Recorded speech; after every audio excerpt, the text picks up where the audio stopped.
Hello and welcome to Pulsecast, the podcast exploring the key trends in media and technology. Today we will talk about ISE 2025 and also the convergence between broadcast and Pro AV technology with Sean Wargo, who is a VP of Market Intelligence at AVIXA. Thanks, Sean, for being with us today. Thanks for having me, Lorenzo. Great to see you as always. Thanks. Great to see you too. And Sean, why don't you tell us a little bit more about yourself, maybe your background and your role at AVIXA before we start talking about ISE? Sure, happy to. So here at AVIXA, my role as market insights or market intelligence VP really has two different facets. One is to manage all the research that we're producing for the industry. So that could be industry sizing, growth, direction, trends, that kind of analytic effort as well. You know, what is the state of end user demand? How are we looking from a macroeconomic context? What's the health of the industry? We do a number of different studies essentially about Pro AV. The other part of my role is more on a business intelligence side. So as you would expect of sort of an insights role, there is the data that is produced just by normal operations by AVIXA. So I've been helping the organization with data strategy, governance, analytics around the many different points of engagement that we have with our audiences, with our customers. So kind of a dual purpose role. Background really spans those two areas, whether it's industry analysis. I spent some time doing a similar role at the Consumer Technology Association for a while. Also did my own consulting, kind of forecast and competitive intelligence. And over the years, like most researchers, I think more and more of the day-to-day work is with data sets that we already have. Tons of data assets that most organizations are sitting on. So a lot of my career has been helping to tap into that resource pool to derive some insights. That could be trade show data where we get lots of great intelligence about who's there, what are they doing, what are they consuming. So yeah, just a wealth of really good data to sink your teeth into and explore, which is what I love about these kinds of jobs. That's great. Thanks, Sean. And we have that in common. As an analyst, you have a special perspective, I think, on the trends that may dominate the show, may dominate ISE 2025. ISE is approaching. What do you think will be the main trends in general that will be key at the show Yeah, this year? there's certainly the big obvious ones. You know, everybody's been talking about AI, and of course, this is another touch point for us to see how that is evolving and emerging in the marketplace. I think over the years we've described it, over the recent months and year, we've described it more as kind of an infrastructure building phase, a plumbing phase where companies have the tool sets, but they're starting to figure out how to incorporate it into business practice. But I expect we'll see some evolution, how it's being utilized by different product manufacturers to make their devices smarter, whether it's cameras and microphones, all those sorts of things. But more and more, I also expect additional toolkits to be available for the integrator community as to help them run their business more effectively. So there's the AI side. I think that's the obvious. Beyond that, there's evolution, of course, in core technologies. Direct view LED becomes better, cheaper, more scalable. We have laser-based projection kind of as a counterpoint in some ways. So there's dynamics in the screen and display industry that's interesting to watch. And then I think the one we'll probably talk a lot about today here is the convergence of broadcast and AV, which we've really labeled it directly that these days, broadcast AV or AV broadcast, depending on your perspective, as kind of this zone between what was traditional AV, the installation of technology in spaces and the optimization for content, with this kind of capture, production, and streaming component that has become a bigger part of our opportunity landscape. You'll see that featured pretty extensively at ISE, both on show floor and in a summit that's being held during the week to kind of go cover those themes. But all of that. It's always I love the shows because it's a chance, of course, to network and connect and learn from peers, but also to really see in quick fashion, something that's harder to do, honestly, in a virtual environment or online. You can see in a quick fashion what is the state of technology emergence? It's very tangible, it's real, it's right there. You can see it, hear it, touch it, watch, interact with it, and learn in kind of a more truly organic fashion by having a discussion about it in real time. So I think love that about trade show, and ISE delivers in spades on that with, a great growing landscape, show landscape, more companies, more attendees every year. So it's become a key opportunity, a milestone in the year for really learning about it. So looking forward to it very much, as busy as it will be. Thanks, So, Sean. yeah, Thanks, Sean. I look forward to it too. And I think when we talk about the convergence between broadcast and AV, it's nice because there is a hole at ISE dedicated to it. So for an yeah, analyst, being able to go there and to look at the companies that are associated with this trend is also nice as well. If we focus a little bit on this convergence for a moment, uh, are there any trends you're seeing, new trends you're seeing compared to last year, for example, when it comes to broadcast and private and convergence, and any particular areas, hotspots of this convergence that you think will be important this year, more yeah. important? It's a good question. It's one of those where it's a critical mass moment, I think. So the pandemic accelerated already, but prior to that, of course, video had kind of established itself as the medium of choice. You've got whole generations now that is their preferred medium for communication on social media, whether it's like a TikTok, an Instagram, a Facebook, all the different places, a YouTube. So that now has become currency of business too. Through the pandemic, as we were more remote, virtual, a lot of companies, enterprises started investing in that capability, Yeah, to engage audience, engage customer. And I think we've seen that reach a critical mass now where there's enough there that it becomes a viable story within a trade show environment.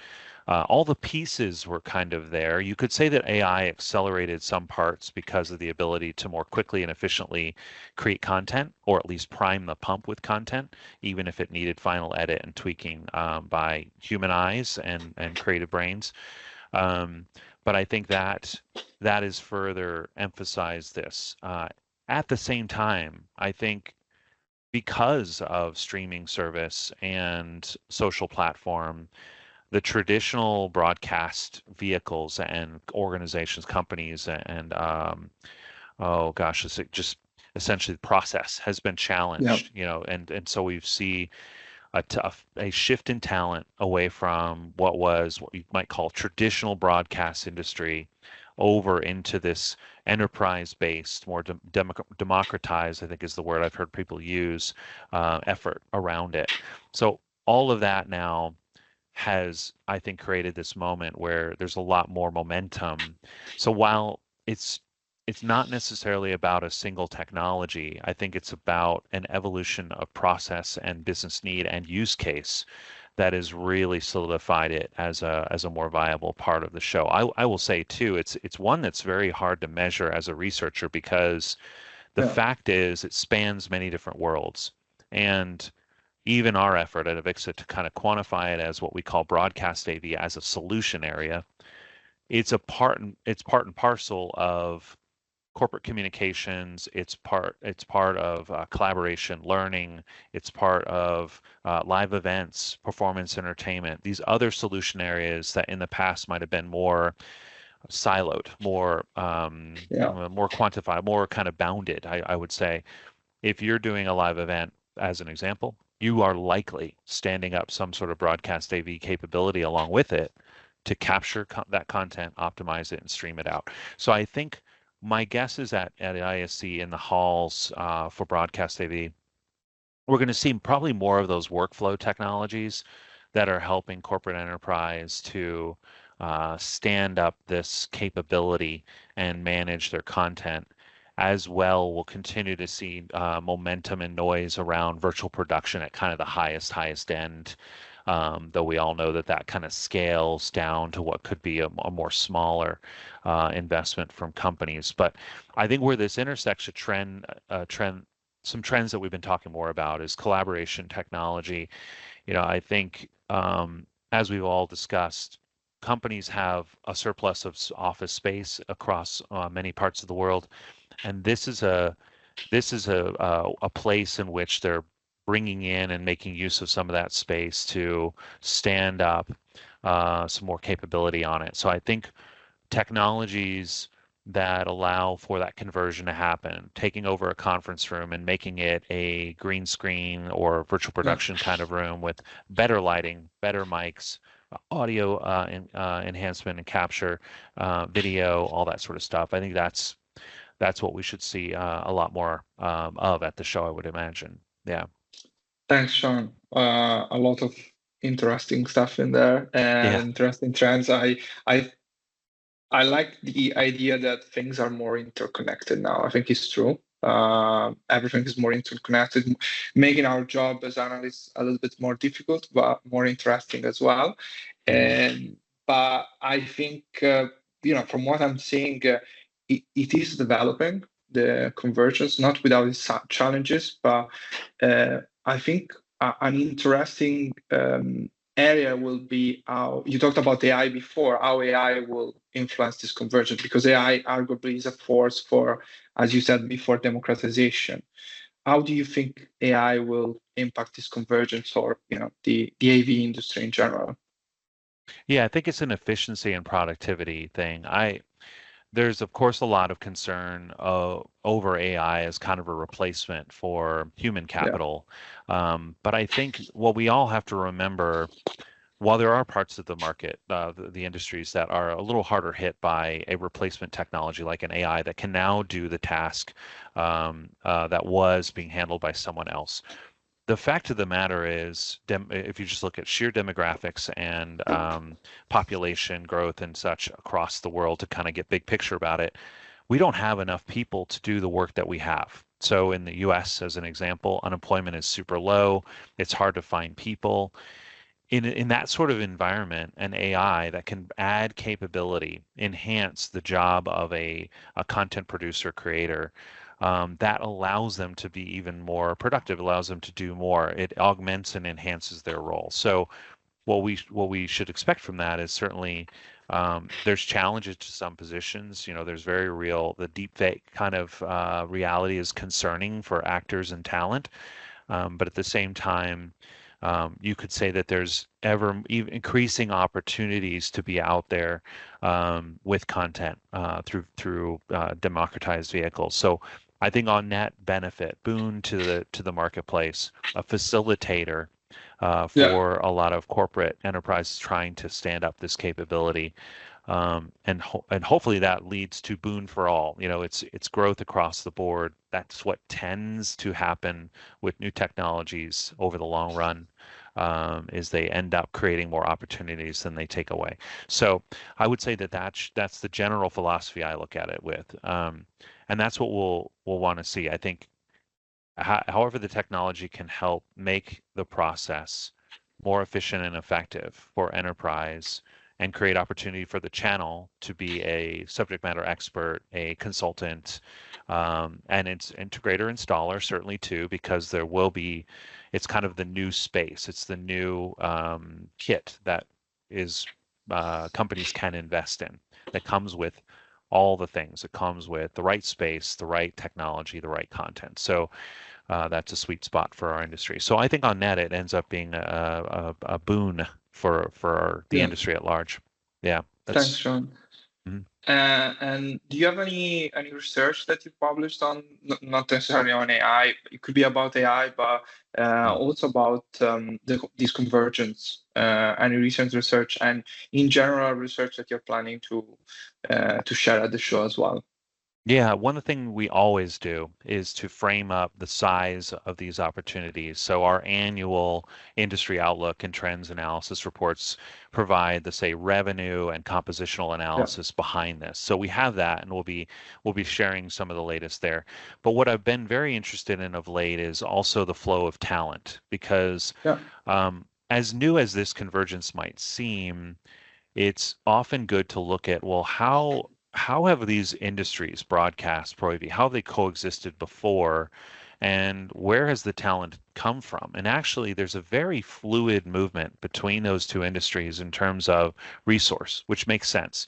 Let's say you start in theater and you're a production manager there, you're doing lighting, sound, etc. That skill set translates really, really well. Or even in broadcast, let's actually be more literal. Let's go straight to broadcast. You're doing that same role for NBC or a movie studio. That skill set translates super well over into the live events business, where even pre-pandemic, pre-video democratization, there was the need for good lighting, audio, and video skill sets to put on a good live event. And then within live events, we often saw a migration into fixed install where that same skill set is useful in a theme park or in a venue for setting up an installed permanent solution for entertainment. So while we think of this as new, I think of it more as an evolution of the existing where there's this flow of talent. So I've been looking at that in our research is where does the talent come from? No surprise in Pro AV, a strong percentage of those in Pro AV today came from broadcast as their background and or theater.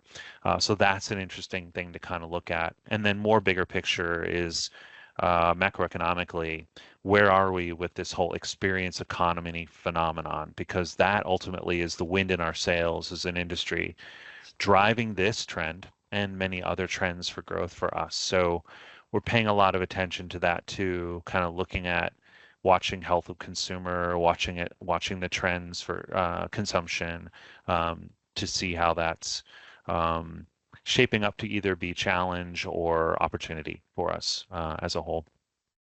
So as always, we'll kind of share a lot of that stuff, at ISE. Yeah, that flow of talent piece is very interesting, because if one industry is growing and the other is decreasing, you would expect talent to go towards the industry that is growing.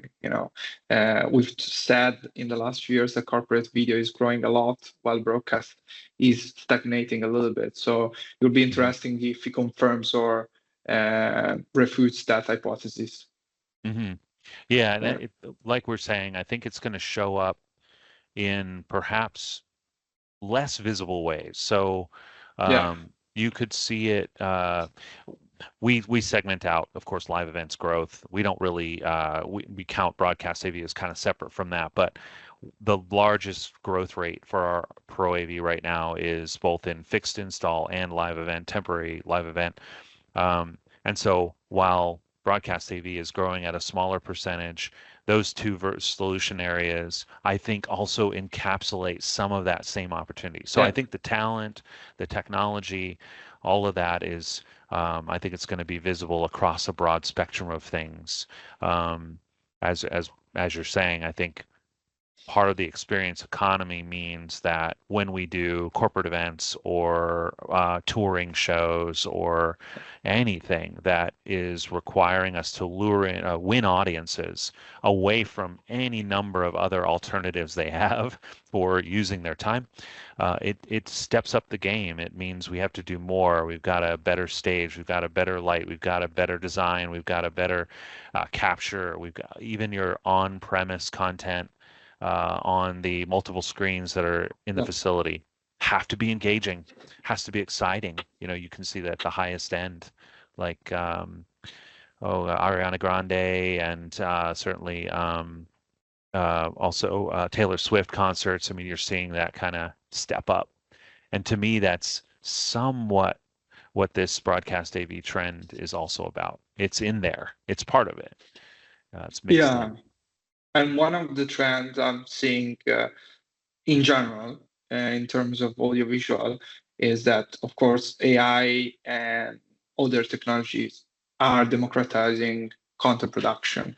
Apart from, you will still have the humans doing some base, like, the creativity is still human, but they are making content production at scale easier for more people and lowering the barrier to entry as well. So there will be more competition. So the content needs to be good, even if you're making corporate video or if you're distributing different types of content.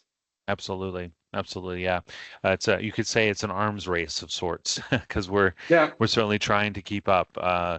It's every little thing, bigger screens, flashier, all that stuff is all part of it. Yeah. yeah. And if going back to the show, there is, as I said before, there is an AV broadcast which is always interesting to look at to see this convergence. Um, you're talking to a lot of AV users for your research. Um, do you have any kind of suggestions for broadcast technology vendors exhibiting on the show? Because broadcast technology vendors, a lot of the times, are coming from other shows and from a different industries, and some of them historically have had challenges adapting to the pro AV audience. Yeah, it's sort of like what's been happening in general for Pro AV is the buyer, the person sitting across the table, the persona has shifted. And so Like in what you're broadcast, yeah. describing, yes, it's the same. And so for broadcasts, the broadcast technology companies and vendors, they're likely to be faced with a very different persona as you're describing when they go to the show and start talking. It's going to be, of course, integrators who are helping um, organizations to stand up this capability, end users, large scale end users who are coming at it from an efficiency and a scalable perspective, and are less. You could say savvy, just less technically aware of all the nuance that is in the heavy broadcast equipment. So a very different persona. For Pro AV, that had been IT departments, and so there's probably also that persona that will also show up. Somebody who's saying, I work for my corporate IT department. We're trying to set up a green screen room. We need some basic technologies. Kind of, can you help us? What do you recommend? Expecting kind of a very basic level of knowledge and having to have conversation at kind of a more direct use case, simple use case, is likely going to be the challenge as they go to a big show like an ISE. But Yeah. I do expect that some of the similar or familiar faces will likely also be there as we're talking about this flow of talent. Live events has grown really well. It's recovered largely. I am looking forward to seeing more of the live events community coming back to trade shows. And so I think that customer is probably a bit more familiar. There is talk about needs for refresh of specific parts of live event kit. Um, so that is a customer maybe they'll be a little bit more used to speaking to. And so I think it probably balances itself out a little bit. Um, but as far as advice, I don't know. I think as It's much as good they can advice. be, yeah, I think be it prepared. applies to. I think it applies to broadcast as well because it's exactly the same trend in the sense that before engineering was calling all the shots, now engineering needs to talk to the creative teams and the people who Yeah, are actually applying the technology. So focusing on use yeah. cases is very important, and I think if you develop that mindset, you will allow you to be more likely to be successful at shows like IAC, but also NAB and IBC and more broadcast specific shows as well. Hmm. So I think it's good advice Hmm. from my perspective, and I think that flow of talent is nice in the sense that we are all going to different shows at the moment, so we are getting different perspectives, which is always nice. Hmm. It's better Hmm. than working in silos, right? I think. Oh, absolutely. Yeah, it's educational. I mean, hearing those different perspectives, learning from it, adapting.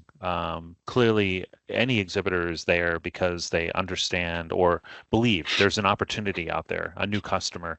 So the more that you can have the openness to that kind of conversation, it certainly leads to new possibilities for everyone involved. So I agree. I think that's the perhaps best part of it is a show like an ISE can be the intersection of so many different kind of Yeah. industries coming together that it can be informative, yeah, for all, challenging too, but hopefully challenging in a useful way, Yeah. a creative kind of inspiring way for the marketplace. Yeah. Thanks, Sean. And finally, I want to ask you, uh, before I see, do you have any tips for anyone who's attending the show for the first time? As we're talking about this flow of talent, it's always good to any kind of tip, really. Yeah. There's so many good opportunities to what I like to think of as a trade show. It's a buffet. There's a lot of food at the buffet. Yeah, It's a lot to try to digest, consume. So however you can do to reduce it down to more bite-sized chunks. One way to do that is, of course, following the socials and stuff that are go along before it to get some ideas of, well, what's going to be where. But once you're on premise, the conference tracks are great for orienting yourself first and then yeah, knowing, okay, these are the things I should look for on the show floor. That's super useful. So pay attention to the various conference tracks that ISE has, whether it's AV broadcasts, whether it's control rooms, digital signage, workplace. There's a whole bunch of stuff kind of up front. From there are tours that you can go and sign up for. That's useful too. I'm actually doing a couple myself on emerging technology, but it's a good way to get a themed perspective on the show floor that allows you to then branch out. Because once you hit the show floor, that's the most difficult part about knowing where to go, unless you have pre-existing meetings and or companies kind of listed out. I've got to go see this one or that one. But if you're really just trying to learn about new technology trends, kind of follow it into the marketplace using those vehicles, conferences, tours, and such to kind of orient yourself is very, very helpful. And then, of course, last but not least, common sense. But find a partner if there is a system integrator, an expert, an analyst, or someone else that you can kind of link up to, buddy with, to get a perspective. That's useful. I've certainly walked many a friend across the show floor to kind of point out things in the past. But that'd be the last piece of the puzzle is don't go alone if you can. yeah. Try to tag team with someone. So yeah, I think that usually does it. Well, that's great advice. And thanks for being with us today, Sean. You're very welcome. Yeah, looking forward to seeing everyone there at ISE.